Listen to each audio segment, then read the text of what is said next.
कंजूस सास की नवरात्रि। एक शहर में सुशीला अपने बेटे अमित और बहू स्नेहा के साथ रहती थी। सुशीला का बेटा नौकरी करता था। घर में पैसों की कोई कमी नहीं थी, लेकिन सुशीला बहुत कंजूस थी। अमित अपनी सारी तनख्वाह सुशीला को देता था। एक दिन स्नेहा सुशीला से कहती है, स्नेहा माजी नवरात्रि का व्रत है, आप कुछ फल मंगा दीजिए। बहू, अगर तुझसे भूखा नहीं रहा जाता तो व्रत का ढोंग क्यों करती है? पता है मेरा बेटा कितना मेहनत से पैसा कमाता है। तुझे व्रत में भी फल खाने हैं। फल पता है कितने महंगे हैं। स्नेहा, लेकिन माँ जी फलाहार तो सभी करते हैं व्रत में। सुशीला, मैं कुछ नहीं मंगाने वाली, इससे तो अच्छा है तू कल का बचा खाना खा ले। स्नेहा चुपचाप अपने कमरे में चली जाती है। शाम को स्नेहा अमित को सारी बात बताती है। अमित, माँ तुम भी कमाल करती हो, थोड़े से फल मंगा लेती तो क्या हो जाता। आखिर हमारे पास पैसों की कमी नहीं है, फिर भी तुम हमेशा कंजूसी में लगी रहती हो। सुशीला, मैं ही घर छोड़कर चली जाती हूँ, फिर तुम दोनों पैसे लुटाते रहना। यह कहकर सुशीला घर छोड़कर चल देती है। माँ जी रुक जाइए, आप जैसे चाहें वैसे खर्च कीजिए। अमित, माँ तुम तो बेकार गुस्सा हो रही हो, मैंने तुम्हें घर से जाने के लिए तो नहीं कहा था। सुशीला, ठीक है, लेकिन इस घर में सब कुछ मेरे हिसाब से चलेगा। 2 दिन बाद स्नेहा सुशीला के पास आती है।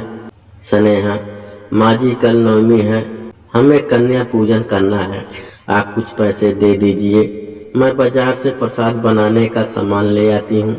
सुशीला, बहु कन्याओं को खाना खिलाने से क्या होगा?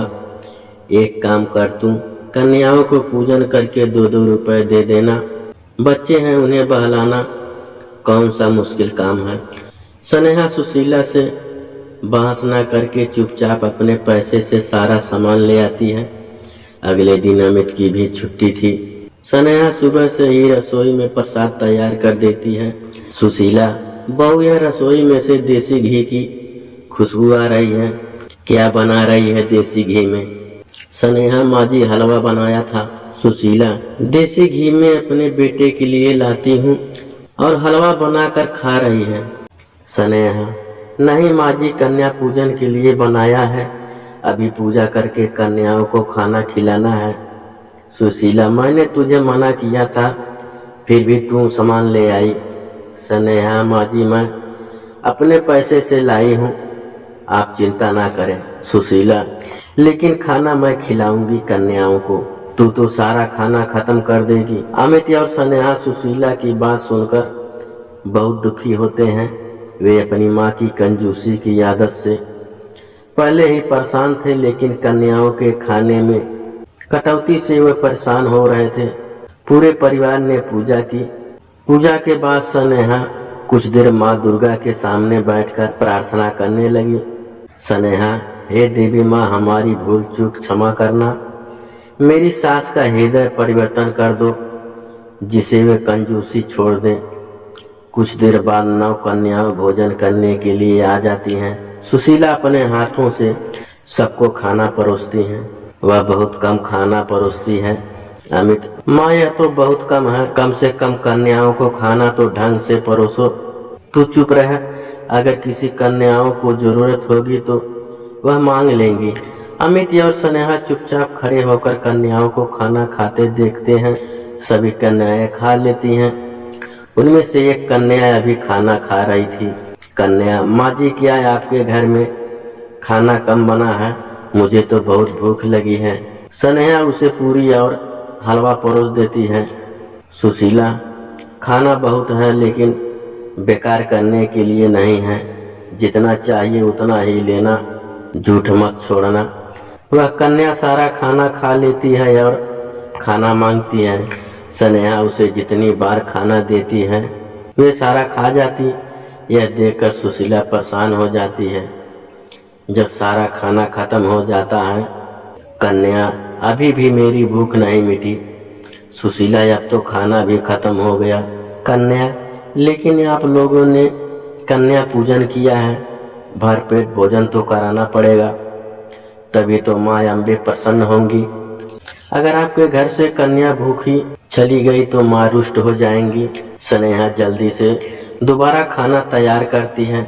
सुशीला, बहू मैं तुझे इसीलिए मना किया था कि कन्याओं को खाना खिलाने के लिए।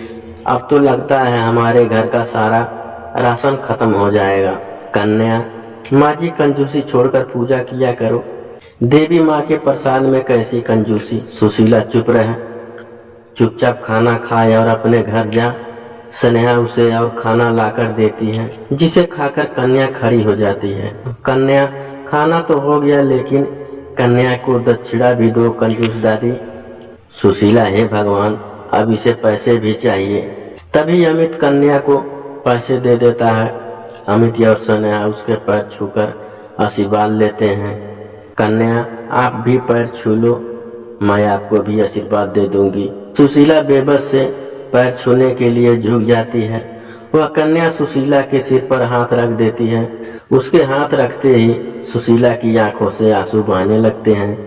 वह कन्या के पैरों में पड़ जाती है। सुशीला, माँ मुझे माफ कर दो, अपनी कंजूसी के कारण मैंने आपका अपमान किया, लेकिन आपके छूते ही मेरे मन से सारे पाप मिट गए।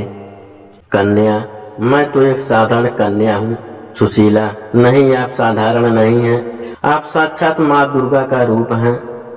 फिर वह कन्या उसे आशीर्वाद देकर चली जाती है।